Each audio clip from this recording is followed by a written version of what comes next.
counseling because she helped me to see the strength I had within me. She also suggested, and it was a wonderful suggestion. She said, "Sister, take your calendar, look at it. What do you do for you?" Oh, I said, "I do this and I do." Oh, no, she said, "That's not for you.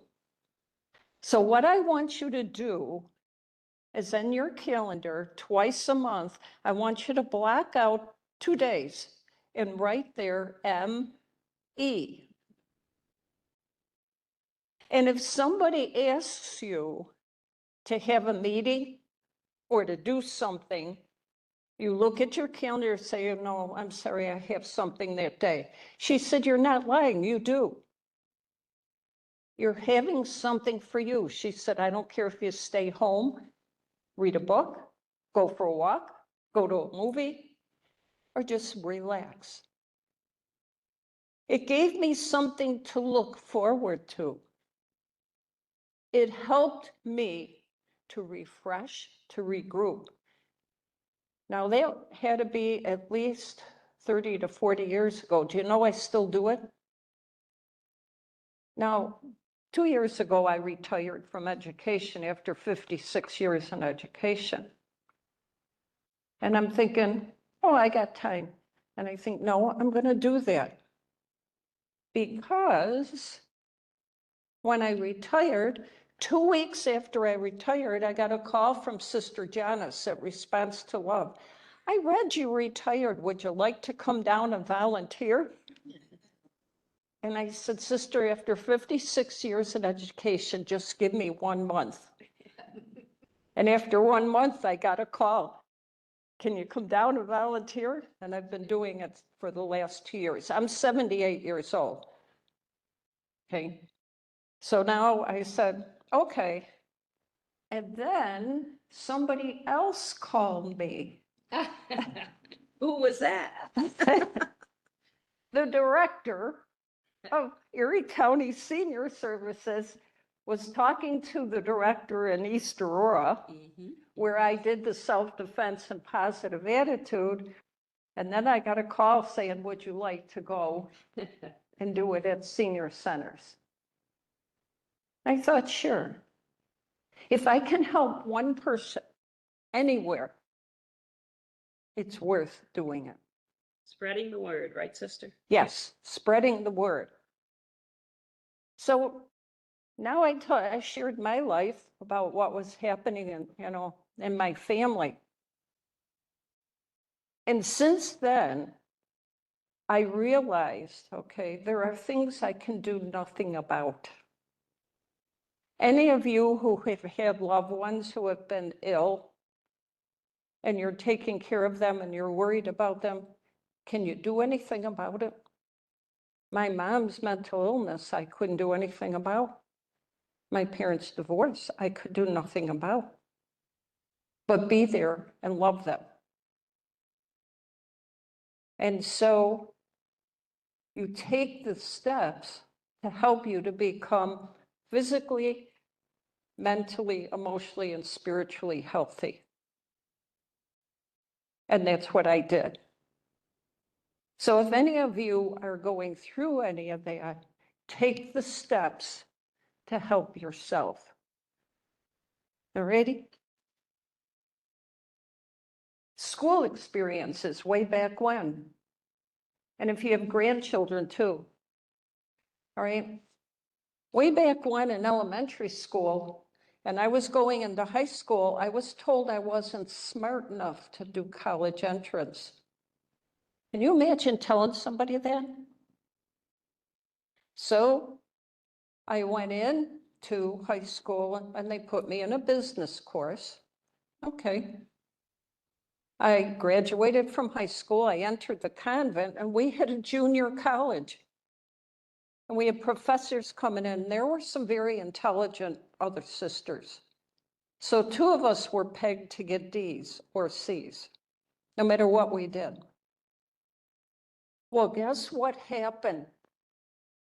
I got my bachelor's degree. I went to Medaille and a miracle happened. I started getting B's, B pluses and A's. And I thought, Then I went to Buff State for my master's and graduated with a straight A average. A miracle happened. As a teacher, what did that do for me? So instead of constantly being negative, what I did was I would never say to a child in my class, "You're not smart enough. You can't do that."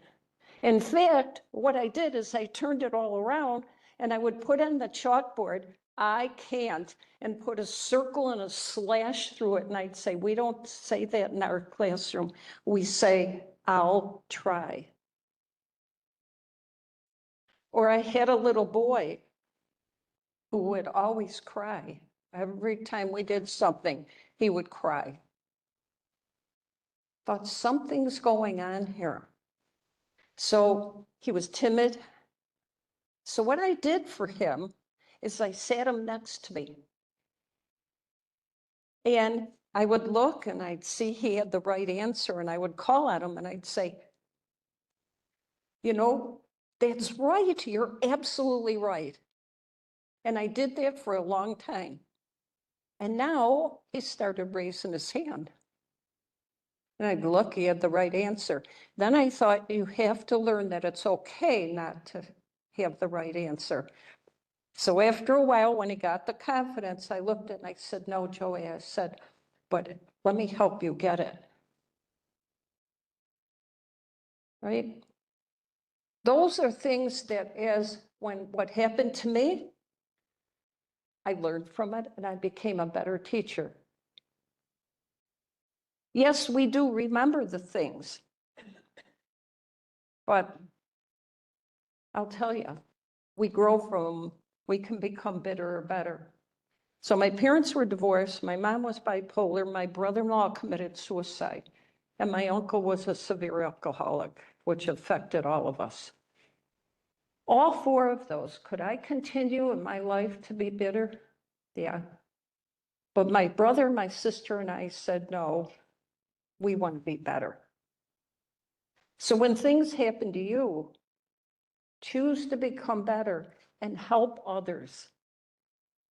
I was able to help kids through the divorce of their parents, and I would ask them a question, and they'd look at me like, "How do you know?" Because I've been there. A family in the parish, the wife was bipolar. I was able to speak to the child, and I was also able to help her husband, giving him some advice. So those things that happened, I was able to turn them around into something good. Do that in your life with your children, your grandchildren, your friends, people here at the center. Do those things. It's so important. I still have losses. My both parents are both deceased. As a community, okay, with a dwindling number of sisters, we had to sell our original convent mother house. That was hard. We built a smaller one with that money. Well, we couldn't afford that. We sold it. We have no mother house. I live now at our old mother house that became senior living, independent senior living. I've never lived in an apartment by myself. I went from high school into community. Those are all losses, and they're difficult losses.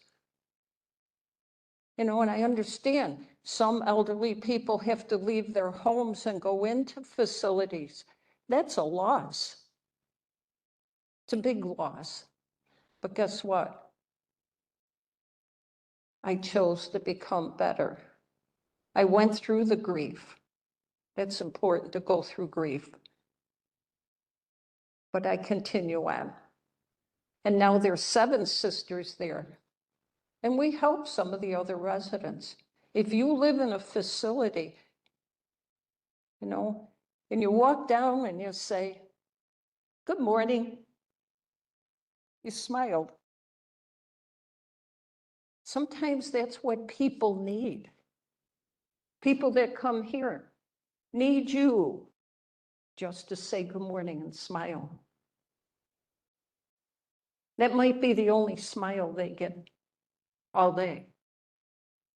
So that's very, very important. Also, as a senior citizen, 78 years old, there's physical losses. I can't do Taekwondo anymore. I can't do the kicking and all that. I do Tai Chi. All right? That's something I can do. It helps with balance. So I look for things that I can do. As we get older, physically, there are things we cannot do any longer. So you find something else you can do. Like when you retire, going down to Response to Love, coming out. Those are things that I can do, and I will continue to do them as long as I can. So physically, when you can't do anything any longer, instead of, "Oh, well, for me, I can't do this anymore," find something you can do. Excellent, excellent thing to do. You find something that gives you life. And those of you, there are a few younger people, you may be still out working or whatever. Okay, great. But when it comes time that you can't, find something. When I retired, I said, I'm not sitting home eating bonbons and drinking lemonade. I got to do something. Well, Sister Janice and Kathy took care of that. All right. Got to keep the mind going and the body going. Where I live on the 2nd floor. We do have elevators, but I choose to take the stairs as long as it's safe and I can. When I can't any longer, I'll take the elevator. Well, if I'm carrying something heavy, I take the elevator. But I mean, there's things that you do to keep yourself healthy in all those ways. Also, let people support you. I'm a very independent person. I like to do things myself. And a friend of mine, dear friend of mine, said, "You help other people. Why don't you let us help you?" You know, she taught me a lesson. So look for your support system. Look for people who support you and let them help you and support you. That's very important. A sense of humor. You have to have a sense of humor. That's so important. Okay? I could laugh at my mistakes. Think, oh, well, you know, I did that silly thing, now I'll learn from it. Humor will get you through a lot. And I'll share with you what happened with my sister, too. Also, for those of you, prayer is so important. Faith in God or your, higher power or whatever it be. That got me through a lot. And not holding on to things. Don't raise your hand, but how many of you hold on to everything that's happened to you? And it's like carrying a bag of rocks. How many of you would carry a heavy bag of rocks with you? You wouldn't. You'd get rid of it. And that's the same one thing. You open your hands. I actually did this. One time when I was coming home from visiting my mom, and she was just awful and calling me all kinds of names, and it was terrible. I went to our chapel and the tears were coming, and this is what I did.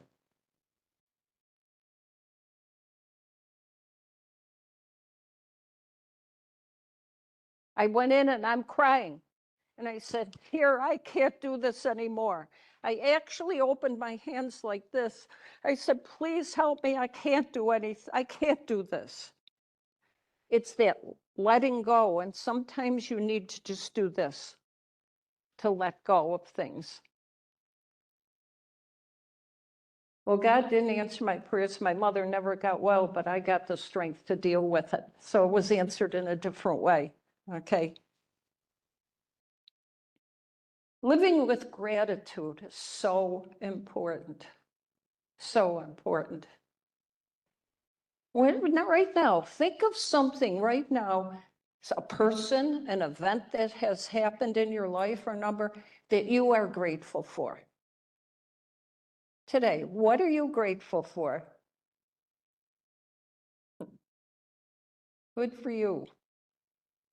Your wife? Mm-hmm. He just pointed to his wife. Always hold on to the things you're grateful for. I do that often. I really do. I get up in the morning and I think of one thing that I am grateful for. At night, one thing I'm grateful for. I'll get in the shower and I'll think, thank you. I am so happy I'm able to have water to shower. There are people in this world that don't. And so live with a sense of gratitude rather than what you don't have or you're losing. I look at what I have and I live in gratitude. That is so, so important. It changes your mind thinking when you think of, I am grateful for. I want to give you some examples. And it just happened in the past and recently. My sister, Dorothy, her husband committed suicide. After she went through the grief and the healing, you know what she did? She went out and gave talks and actually brought Kenny's picture to people who went through the same thing, helping them. That was part of her healing. That was part of the healing process. Now she moves up here to the Buffalo area and she has cancer. So she had a mastectomy. She had to go for chemo. During the chemo process, she fell and broke her humerus. And she cried, went in the house and said, okay, I got to put my big girl pants on and deal with this. Do you know her orthopedic doctor and her oncologist said, you are amazing. Your sense of humor and positive attitude, you will heal. You will get through this. And guess what? She did beautifully. Last month, she had another mastectomy and also had the other implant removed. She was cut from here to here. Never heard a complaint, nothing. And now she's doing beautiful. Again, her doctors are saying, you will heal because of your positive attitude. It does help in the healing process, just so you do know. Amazing. People are amazed. She's an example to her daughter, her son-in-law, to the rest of us, and to her grandchildren. You see, our children today in this world need models. We need to model them how to handle difficult situations. Everyone in the family looks to Dorothy, and they look to me because we have a positive attitude. Now, we won't take nonsense. We'll be firm, believe me. But we encourage and we help and we show there's options. My father always said to us, Don't ever give up. There's always options. Kids look for them. And so throughout the years, we have. Aunt Gert. Aunt Gert had a husband that was sick, a child that was an epileptic, almost burnt down the house, was very poor.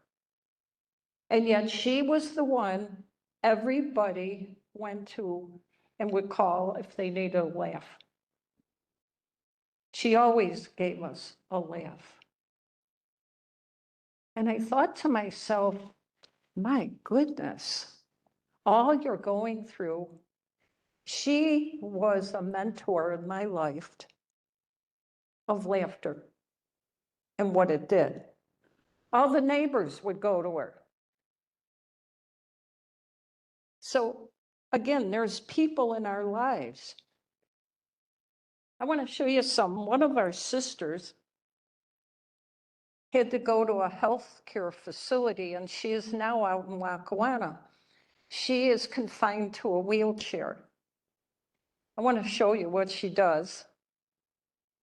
So she can't go out places a whole lot, but what she does is she sends us, she makes these little cards, okay? It says, "Dear Lord, I lay at your feet all my daily worries. Guide me to my tomorrow, amen." And she sends these to us. So if you know somebody that's homebound, they can still be out there ministering to others and helping others by just sending little notes. Simple, isn't it? This is what she continues to do. And the residents that she's at there, she visits them, helps them through a lot. Wonderful. Somebody gave me this, and it says, "Advice from a sunflower. Be bright, sunny, and positive. Know your roots. Spread the seeds of happiness. Rise, shine, and hold your head up high." Continue to do that.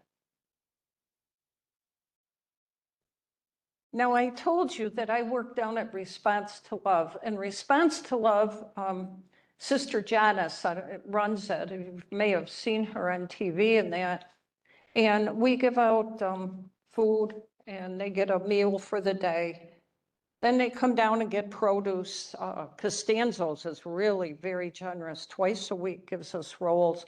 Tops in East Aurora, once a week sends in desserts and bread and so on. So I work there Wednesdays and Thursdays. Well, I have to tell you, I receive more than I give. We have all volunteers, most are seniors. We have a 92-year-old lady that comes down, she's amazing, and works and that. And we give clothing out, like next week is children's summer clothes, brand new. Anyway, one day, I was down in we call it off-Broadway market. All right, that's what we call it. And this gentleman who had to be in his late 70s came in soaking wet. Most of them don't have cars, so they walk. He went down and he got his food for the day, his meal for the day. He came down, and I think that day we had fruit. Sometimes we have fresh fruit, sometimes we have fresh vegetables. So he comes in down, and I gave him that, and I gave him some rolls, and he stops and he turns around and he looks at me and he said, "I am blessed." I looked at him and I said, "Oh, sir, what makes you say that you're blessed?" He said, "Well, I got something to eat. You just gave me a meal for today. You gave me the bread and produce." He said, "I'm blessed." He said, "There's people in this world that don't have anything." He taught me a lesson. That day, he taught me a lesson. He was grateful for what he had. He was walking home, and he walks every day, winter, no matter what. And then he turns and he says to the three of us who were working, I want to just say thank you for you coming in and helping us out. So he saw he was blessed for what he had. He has a sense of gratitude, and he went out smiling. I was like, wow. Another gentleman came in, and that day I was giving out food. So he's standing against the wall, and I said, oh, sir, I said, would you like this or would you like this today? And he looks at me and he says, I didn't come here for food today. I needed a smile and laughter and knew I would get it here. Just last week, one of the ladies that comes in, God bless her, came down and she said to me, you know, when I come in here, it's not just for food. I come in here because I feel happy when I leave. There's laughter, there's caring. You listen. I was like, wow. Wow. So that proves that when people even come to the center here, all right, they may need a smile or laughter, and you're the ones that can give it. Even at a store, I'll just smile at people, or I'll say, good morning, good afternoon. You never know how you can touch a person's life by you being positive and having a good sense of humor. One of the ladies that lives where I live in the independent senior living is 96 years old. Her name is Gert, so my sister and I call her Aunt Gert. Aunt Gert is my real aunt, is deceased. She's feisty. She just fell and broke her humerus. Guess what Aunt Gert does? She has a chair in her kitchen. We were up there visiting. I said, Gert, what's this chair for? She goes, I do my chair yoga in that every day. I have to keep moving. And she said to me, because she broke her, it was her right arm.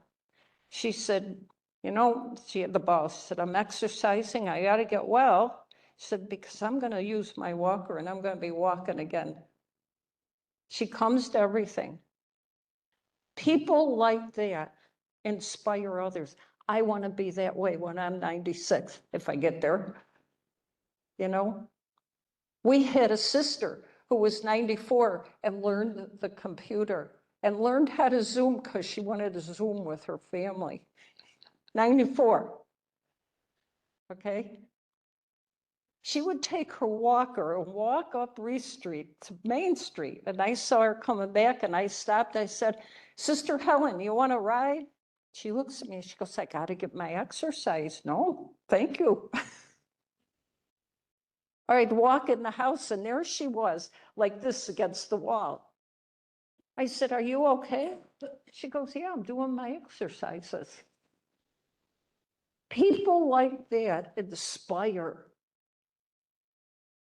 People like that bring hope. And you are the ones, because you chose to be here, are the people who go out and help others and be people of hope. You really are. Just your choice of coming to the positive attitude workshop here. It's you who can inspire others. I know it. Here's something else I found, and I just wrote it down. When something bad happens, you have three choices. You can either let it define you, let it destroy you, or you can let it strengthen you. That was Dr. Seuss. So you have choices when things happen. Define you, destroy you, or strengthen you. Choose to have it strengthen you. Now, yes, you have to go through grief, losses, okay?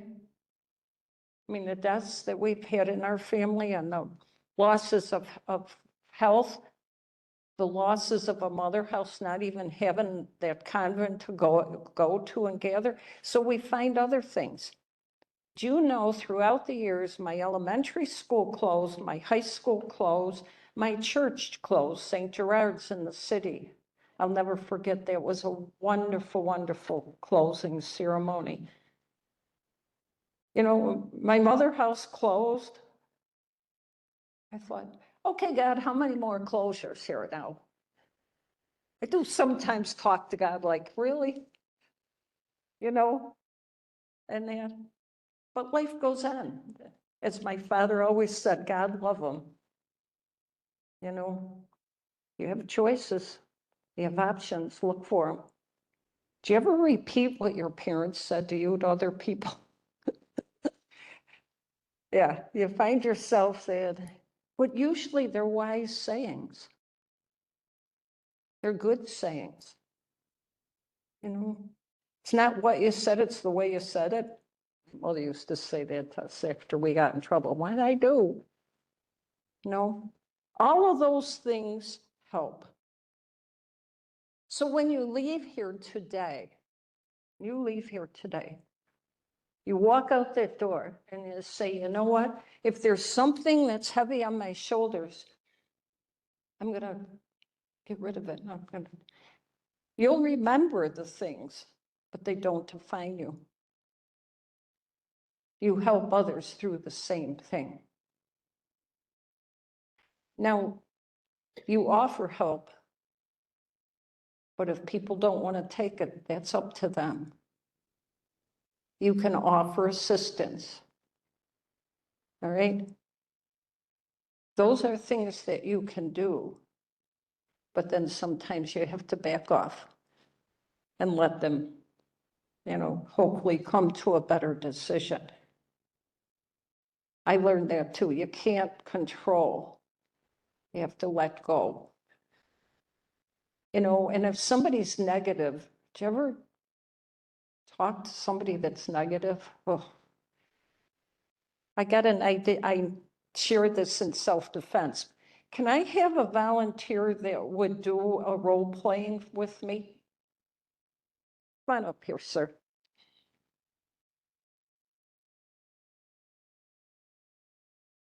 I want you to watch what I do, okay? No, that's all right. What I want you to do is, I'm going to walk from that direction. You walk this way, and you start yelling at me, saying, who do you think you are? What are you doing? Da, da, da, da, da. Okay? All right? Stay here. All right. Now, watch what I do, okay?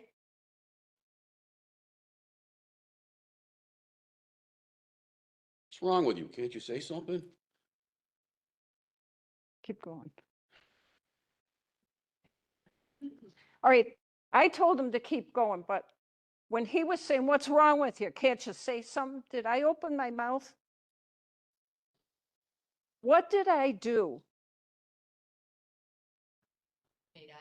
When he was, yes, I made eye contact. And what I do is people do that to you, they start yelling at you. What you do is you just look at them straight in the eye. And in your head, you're not verbalizing, you're thinking, oh, well, I'm not going to let you have power over me. I don't have to take this. And then what you do is you smile and you say, see you later. And you walk away. Thank you, sir. Oh, you're welcome. You're welcome. If it was self-defense, I'd let you know. If I was going to do anything, I'd let you know. All right, the self-defense there and the positive attitude is you don't say anything. And I'm going to tell you, my friends, it works. There was a girl in high school. Every day, she would go home and her older brother, who's in college, okay, would be at her every day. I said, well, what do you do? Oh, I cry, or we end up in a fight. I said, boy, does he have power over you? What I want you to do is go home today, and when he starts, look him straight in the eye, mouth closed, lips closed, and in your head think, oh, well, Chris, I'm your sister and I'm a good person and you're not going to have power over me anymore. I said, you're thinking these thoughts. And then you look at them and you say, see you later, Chris. And you go to your room with a smile. She came back and I said, well, tell me what happened. She said, what did your brother do? She said, he went like this. I said, yes, because he knew you were either going to cry or you were going to fight. So you do something opposite. And I said, and you do that every day because he's going to try this. Guess what? He stopped. He stopped doing it because she took her power back. All right? She did something positive. I had a woman, oops, thanks. I had a woman, okay, when I was director of faith formation, that called me, and one of the moms was screaming at me at the top of her lungs, all right, screaming. You don't communicate with us. I missed that first communion meeting because you didn't communicate. And she went on and on and on. What did I do? Zipped my lip. Listen. When she came to a little halt of yelling at me for not communicating, I said to her, well, I said, it was on our original schedule. We sent 2 reminders. We sent an email. And I said it was in the parish bulletin. We didn't go to church there last week. I said, it's been in for 2 months. No, I said, is there another way that I could communicate with you that would be helpful? There was dead silence. All of a sudden I heard, sister, I am so sorry I yelled at you. She said, I think it was the last straw. It's my fault I didn't read. And then told me the horrendous things that was happening in her life. And we prayed. Had in the beginning, when she started screaming at me, I came back with, what do you mean? I would have added fuel to the fire. All right? So when somebody is like that at you, zip the lip, think in your head, oh, well, I wish I could do something about this. You know? Why add fuel to the fire? The same with mom when she was in her manic stage. I'd say, I'll see you, Mom. I have to leave now. When you're in a better space, I'll be back. But that's all I said because I didn't want to be nasty in that. Or you think, no, that's not true. And what it does is it helps you, because that girl that left, you know, when did that with her brother, I said, how did you feel when you left your brother and all you did was look at him and stare him in the eyes? She said, I actually felt good. I wasn't crying. Right? So she diffused the situation. It helped her, and she became stronger. So those are things that you can do that it ends up in a little bit more positive way for you. Sometimes you'll shock the other people. by your not reacting to them. And by smiling and saying, go on, see you later. Do you ever meet people in your life that are kind of a thorn in your side? Okay? There are people in my life that are like that, and they're always negative. I will always greet them, and I will greet them with a smile. Do I want to stay in their presence for a real long time? I can't, because they drain your energy. I'll be nice to them, I'll be good to them, but I can't be in their presence for a long time because they pull you down. You can't allow that. So there's lots of things that you can do, and hopefully you learned today some things you can do for yourself. Please take care of yourself. It's not being selfish.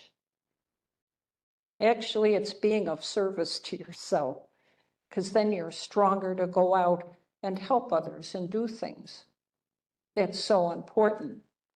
Now, before we leave today, though, I have something that you would do right now. What I'd like every single one of you to do is to close your eyes and think of 10 things or people that you are grateful for. 10, at least 10. Think of them. People or things you're grateful for.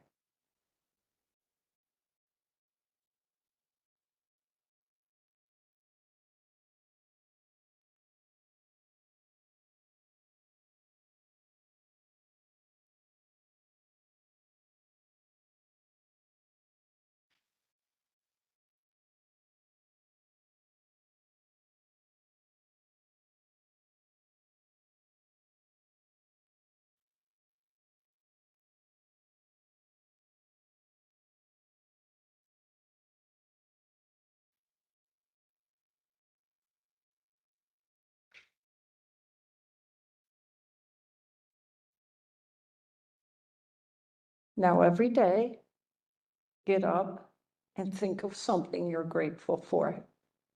Or at night before you go to sleep, think of something or someone that you are grateful for.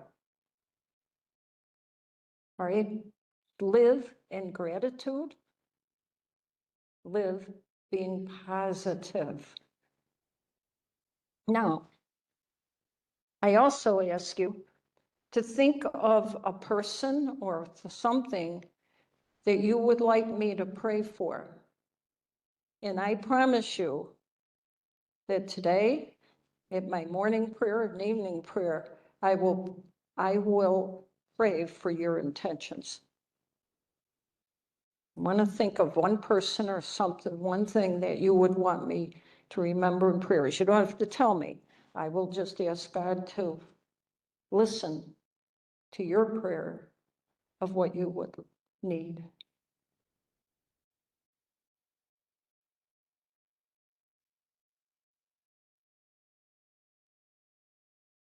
It's been a delight being here. I thank you for your hospitality, for your smiles. Thank you for helping me out. If I did self-defense, I would say, I promise I won't hurt you.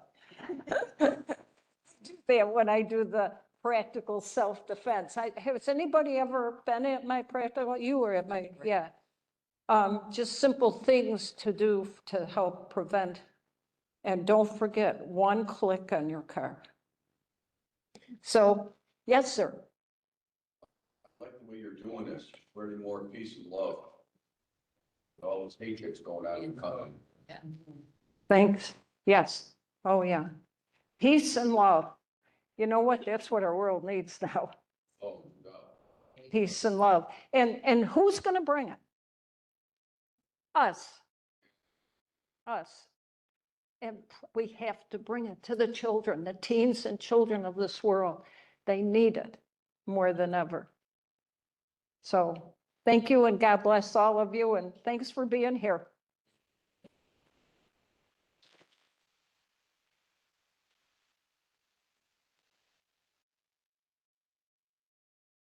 And thanks to all our people who are at home.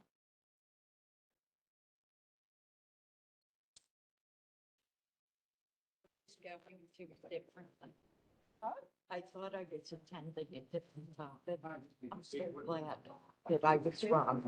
It's pretty